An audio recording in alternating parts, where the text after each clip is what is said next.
Quase tinang ronul res em Timor-Leste depende macas para produto importação do Israel, também osan Timor Niambara maximo sai.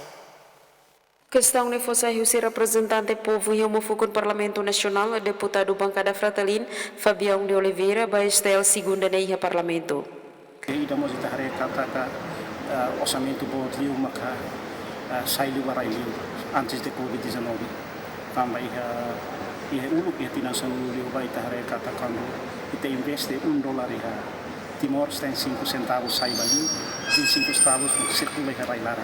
Isso significa kata investimento orçan sai baraiu bodliu ia orçan ada que circula ia railara 25 centavos.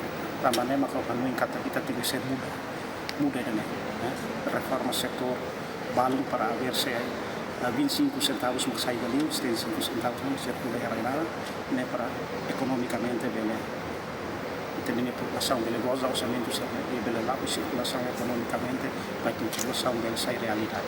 Ni afirma cada tinang aloka osang humontante bot, may be hareba retorno i harailarang mukitebes, tam orçamento bot liu se musay hotu baray liur, tang ne produto hotu sosarit. Madalena Horta, STL News.